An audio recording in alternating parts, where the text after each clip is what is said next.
I won't do that. What I'm going to do is just restate the theme. Why is it so difficult to receive in this people pleaser sort of personality that many of us have forged? And to get right to the nub of it, the posture of being receptive goes against the grain of the people pleaser, because the people pleaser gives and gives and gives and gives and gives.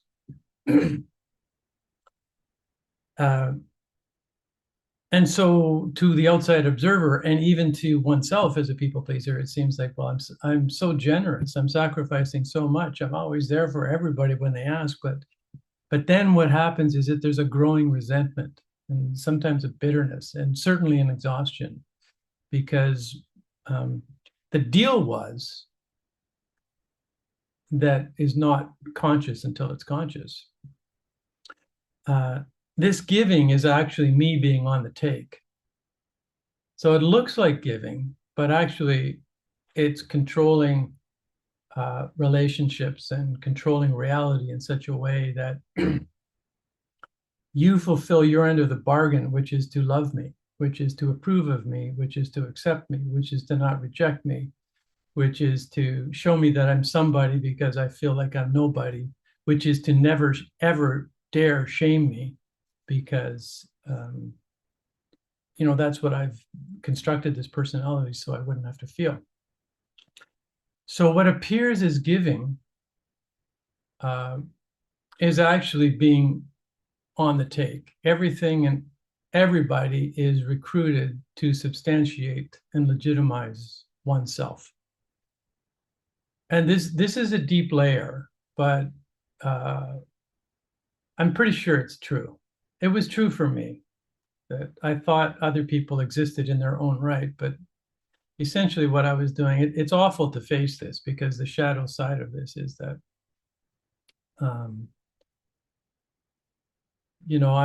there's a kind of selfishness and manipulation beneath the overgiving. And it is that other people actually don't exist in their own right as individuals who are other than me. They exist and are real to me and are important to me only insofar as that they can reassure me that I'm somebody. That's your job if I'm a people pleaser. Like, let me know that I'm legitimate, because I don't know that myself. So that's the deal. That's the contract we have. So what looks like giving is actually being on the take.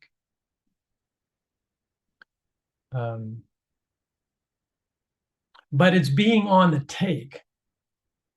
That's the key here, because in terms of the theme of this, this talk that I'm giving, it's never about receiving.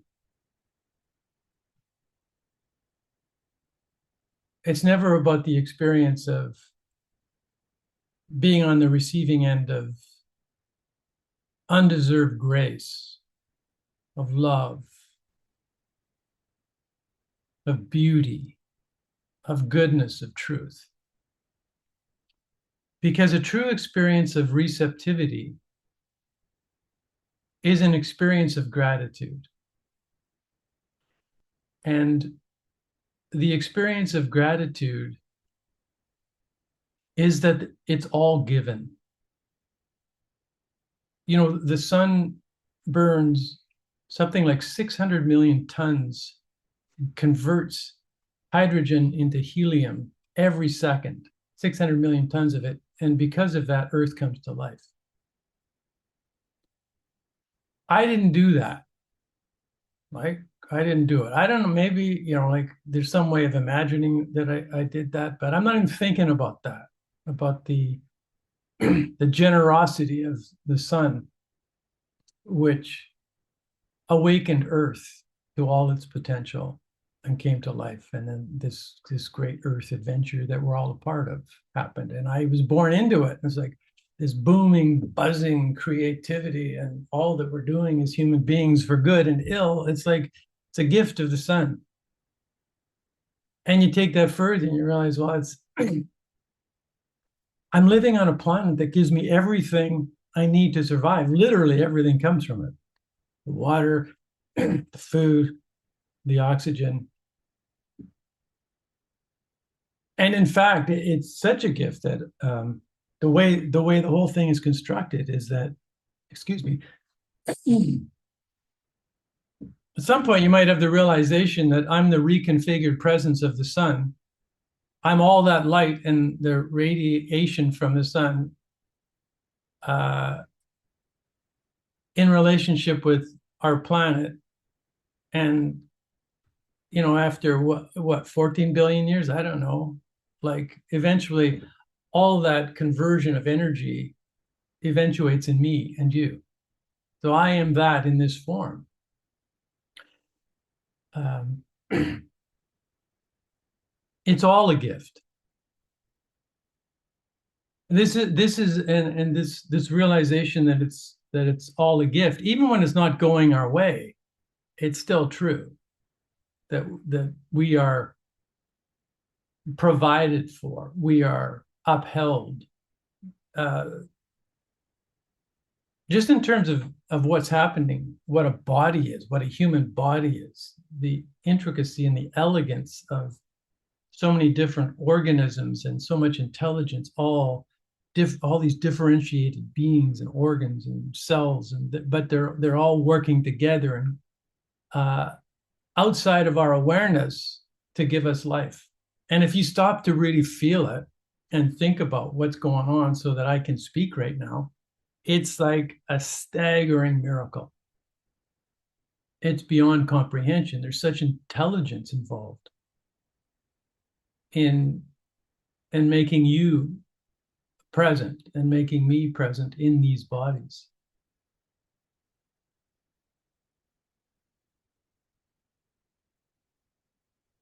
And so this week, I'll just give you an example. This week, I've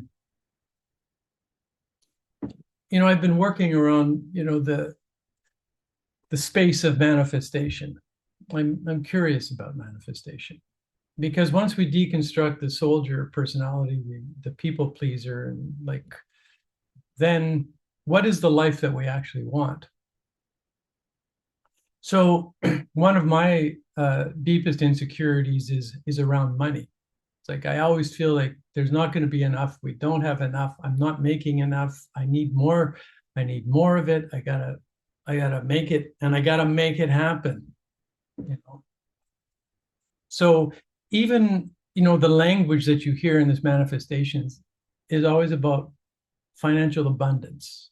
I want abundance.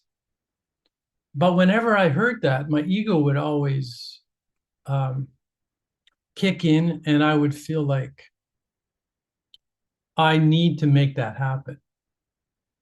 Like it's all dependent on me making that happen. But then I was doing some work and I realized that what I actually want is financial relaxation. I just want to be relaxed about it. I just want to relax and then do whatever the hell I want to do in order to generate prosperity, I just want to relax. And then from that state of mind, do what I want to do. I don't, but notice what happens when you shift into financial relaxation. Well, this is what happened to me, anyways, was in order to relax, what needs to happen? I needed to trust. I needed to rest in a condition of trust that I'm being taken care of.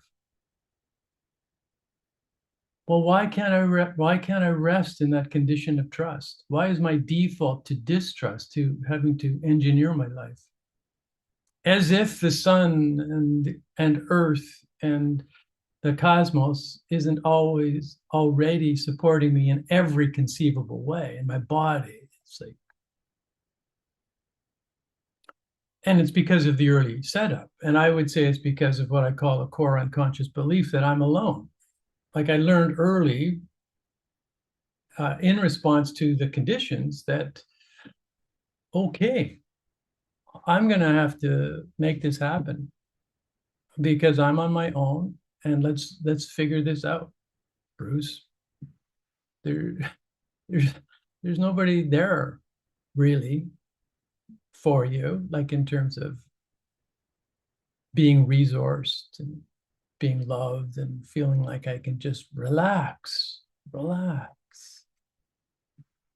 So began the curation of the trying self, of working harder.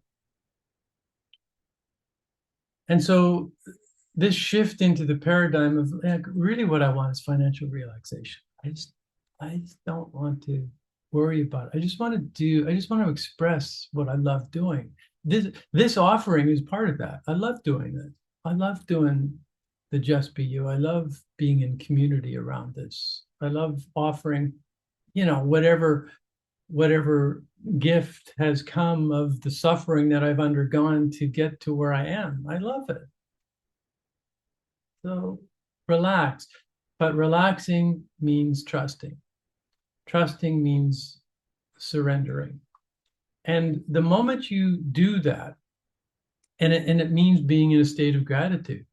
It means like, thanks. I don't know who we're thanking. I don't know what we're thanking. You can call that or him or her, whatever. Like it doesn't really matter. It's just like when you have the experience of gratitude, and I've been graced to experience this. It's like, my forehead went down on the earth and I was bowed in reverence and the words were just thank you, thank you, thank you, thank you. I became gratitude. That's all I was. There was no ego. It was just thank you, thank you, thank you. Oh my God, I got to do this. Thank you. And this was in a ceremony, so it came after a lot of puking and a lot of, you know. But by the end of it, I was like, oh God, whatever I meant by that, I don't know. But it was just pure gratitude and then resting in that.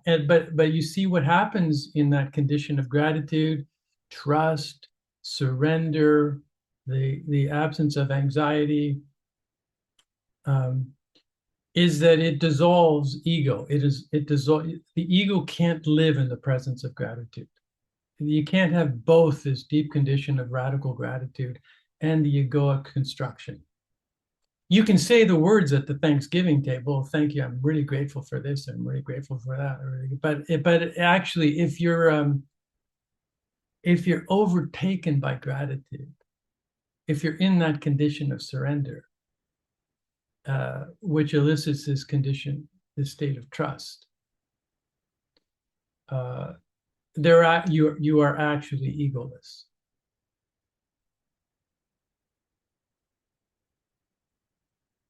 And I think that's why people pleasers have so much difficulty receiving in the end, because we become addicted to the identity that we constructed to survive. And so we resist the experience of surrender, trust, gratitude, relaxation, to put it simply, because the whole edifice starts dissolving. Comes it comes apart, and then it's, well, who am I if I'm not that is constantly trying, efforting, manipulating, controlling, engineering, calculating? And the possibility exists that what I am is like a center of consciousness and a body that is participating in this ongoing creativity that fashions universes. And I'm made in the image of that, whatever that is, and I can just trust the emergence of what comes next out of that intelligence through the localized presence that is me. Here's what's next, and here's what's next, and here's what's next. And maybe I don't need to bring a rigid, fixed identity, but I can bring this creative process through which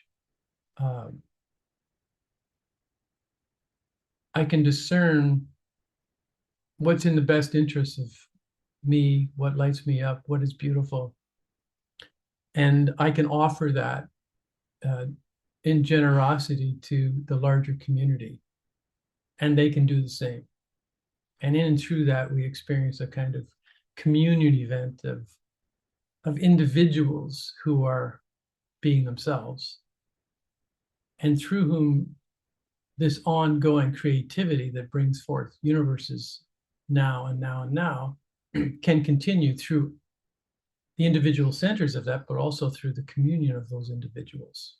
And new things, new realities, never before known, new ideas, new thoughts, new creations can then emerge out of that aren't born of the past. They're actually born of a deeper wisdom that's coming through the center of these centers of consciousness that are simply in a condition of surrender and trust and gratitude, and this deeper identity that knows that we are that in this form, uh, given the opportunity to participate in the ongoing evolution of this mysterium tremendum, this great mystery that we find ourselves in the midst of. So surrender doesn't imply that I become a passive recipient of what is going on. I just going along for the ride. But it certainly doesn't mean that I'm the engineer in control of everything. This middle condition is kind of a participatory emergence based on an identity which is not fixed. It certainly isn't the adaptive personality that we curated in order to survive.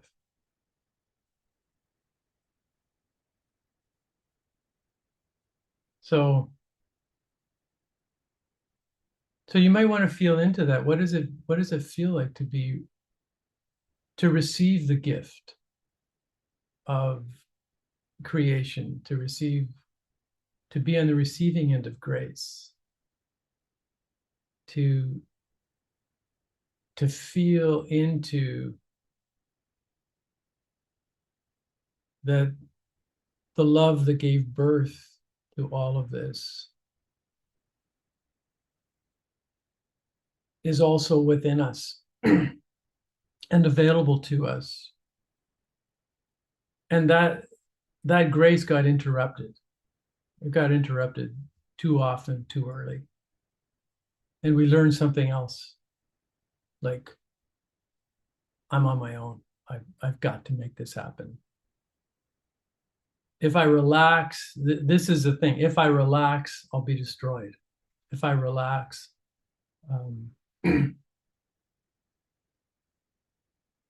well, I can't relax. Life is a matter of being vigilant. So I'll end there and open it up for your comments, questions, and wonderings. And I'd love to hear. I have a question.